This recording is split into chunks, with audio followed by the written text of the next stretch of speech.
So hello students, welcome back to this YouTube channel let's learn with Rajneesh sir classes. तो कैसे हैं आप सभी? मस्त और बढ़िया होंगे। आज के एक नए लेक्चर में आपका बहुत बहुत स्वागत है और काफी इंटरेस्टिंग लेक्चर आज का होने वाला है। मेरे भाइयों, समझो मैं क्या बोलना चाहता हूं।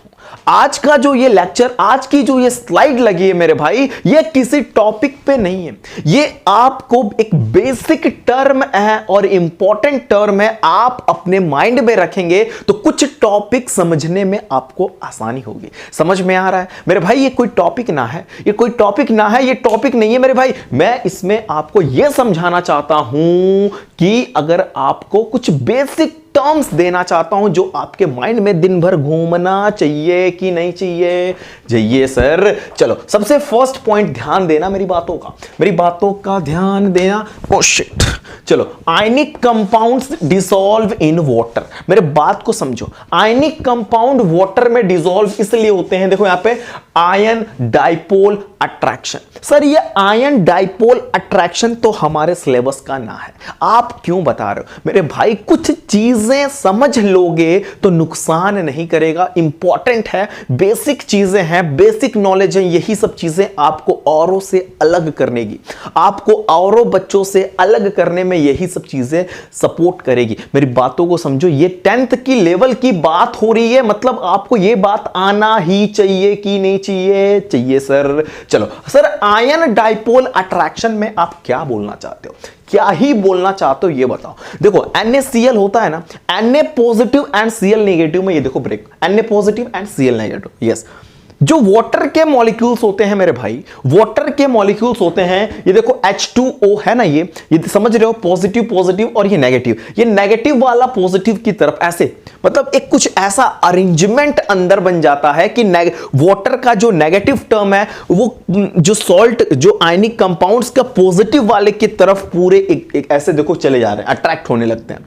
उसी तरीके से जो उसका नेगेटिव वाला पार्ट था, तो पॉजिटिव वाले आते हैं, नेगेटिव पीछे पीछे हो गए। ये देख रहे हो, आगे आगे आगे नेगेटिव हो रहे हैं और ये नेगेटिव पीछे जा रहे हैं मेरे भाई। ये नेगेटिव, आपको ये बात तो पता होना चाहिए, अपोजिट चार्ज का ही तो अट्रैक्शन होता है, सेम चार्ज का तो रिपल्शन होता है। पॉजिटिव है ये, तो क्या पॉजिटिव वाला उधर जाएगा? नहीं मेरे भाई, ऐसा नहीं होगा। पॉजिटिव वाला है तो नेगेटिव वाले जो पार्ट्स होंगे वो उसकी तरफ अट्रैक्ट होंगे, एंड ये नेगेटिव वाला पार्ट है तो इसकी तरफ पॉजिटिव आना चाहेंगे, नेगेटिव बैक में जाएगा, पीछे जाएगा। मेरी बात को समझना, मैंने क्या बोला? Ionic compound dissolve in water. क्या आयनिक कंपाउंड वाटर में डिसॉल्व होता है? यस, आयनिक कंपाउंड ही तो पोलर होता है और वाटर भी पोलर होता है, तो पोलर पोलर में डिसॉल्व होता है मेरे भाई।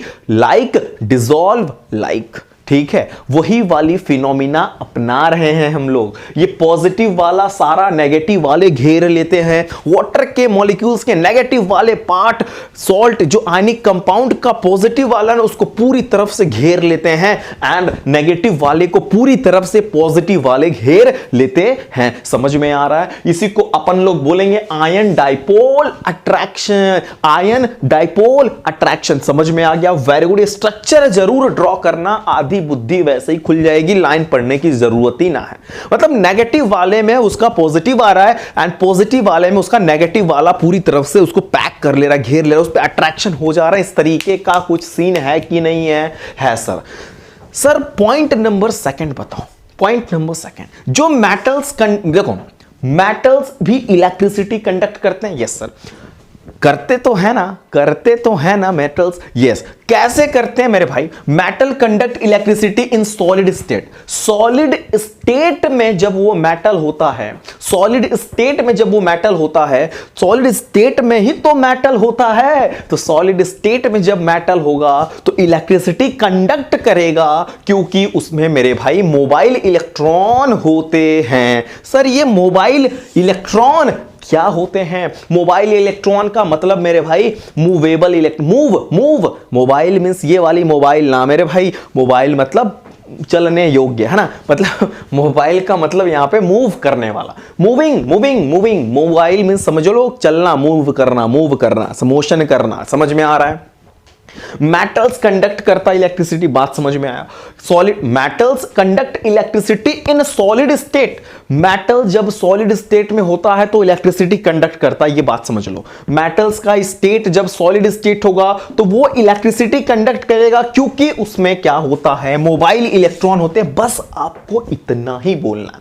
अगर मेरे भाई आपसे ये पूछ लिया जाए कि क्या मेटल्स इलेक्ट्रिसिटी कंडक्ट करती है सॉलिड स्टेट में, यस बोलना, मेटल इलेक्ट्रिसिटी कंडक्ट करती है सॉलिड स्टेट में, क्योंकि उसके अंदर मेटल में मोबाइल इलेक्ट्रॉन्स प्रेजेंट होते हैं। मोबाइल इलेक्ट्रॉन प्रेजेंस होने की वजह से मेटल्स इलेक्ट्रिसिटी कंडक्ट करेंगे सॉलिड स्टेट में। इधर आओ सुनो, सॉरी एक सेकंड सुनो, एक सेकंड देखो, क्या मेटल इलेक्ट्रिसिटी कंडक्ट करते हैं? बोलना yes sir, metal electricity conduct करते हैं, सॉलिड स्टेट में करते हैं।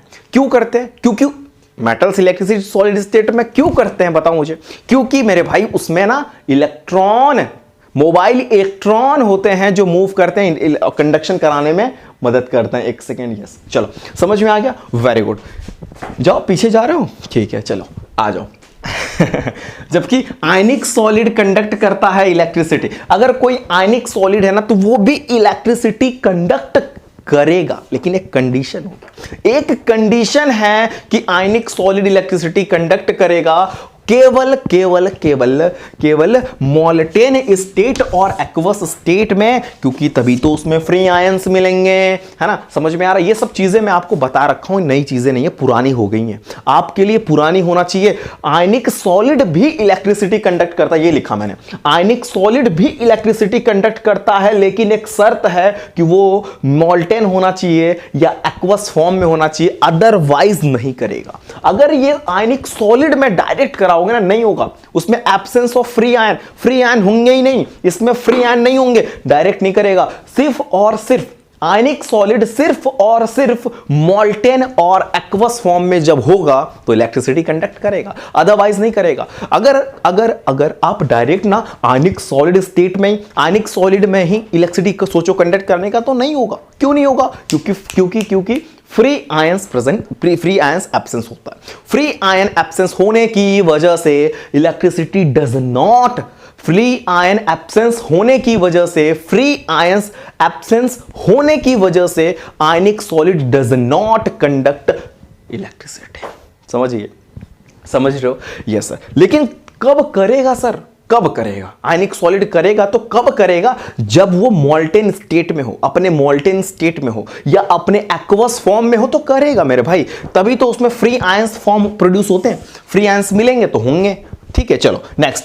मेटल्स के जो क्रिस्टल होते हैं, मेटल, यहां पे मैंने लिखा ना, मेटल एटम्स, देखो, in metal crystal metal atoms are bonded with metallic bond. कुछ नहीं, सिंपल सी लाइन है कि जो मेटल क्रिस्टल है, मेटल एटम एक दूसरे से बॉन्डेड होते हैं मेटालिक बॉन्डिंग से।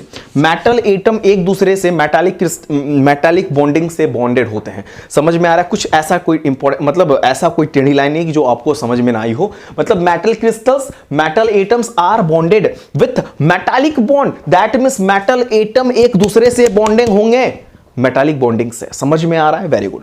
चलो, non metals combine with non metal के साथ कंबाइन हो सकता है शेयरिंग करके इलेक्ट्रॉन का, इलेक्ट्रॉन की शेयरिंग करेगा। नॉन मेटल से इलेक्ट्रॉन शेयर करेगा और बॉन्ड का फॉर्मेशन करेगा, जिसको अपन लोग कोवैलेंट बॉन्डिंग के नाम से जानते हैं। कोवैलेंट का पूरा कुंडली खुलेगा, पता है कहां? मैं चैप्टर 4 के फर्स्ट टॉपिक में सिखाने वाला हूं। बेचैन ना हो जाना। अगर एक एग्जांपल देखना चाहते हो देख लो मेरे भाई। नॉन मेटल से कराने का क्या मतलब है? जैसे सर आपने बोला नॉन मेटल का नॉन मेटल्स कराओ, जैसे मैं एक ले लेता हूं, मान लो Cl2, सिंपल सा ले लेता हूं, मैं पूरा कुंडली खोलूंगा, वहां पे तो एक Cl है और एक Cl है। अपने ये एक इलेक्ट्रॉन्स का क्या करते हैं, 6 इलेक्ट्रॉन, मतलब 7 इलेक्ट्रॉन होते हैं इनके पास मेरे भाई, आपको ये बात तो पता ही होना चाहिए।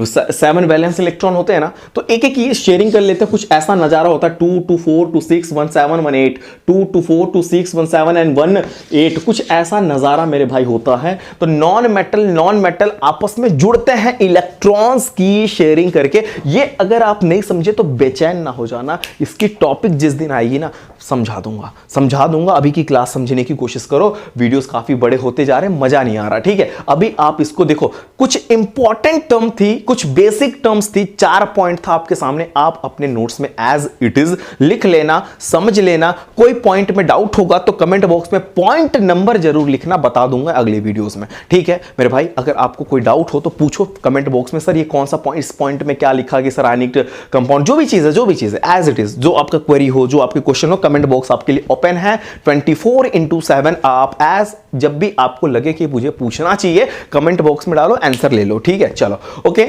अगर आपको ये वीडियोस अच्छी लगी हो तो प्लीज चैनल को अगर सब्सक्राइब नहीं किया हो तो कर देना, वीडियो को लाइक नहीं किया हो तो कर देना, एंड शेयर नहीं किया हो तो कर देना। And thank you for watching this video.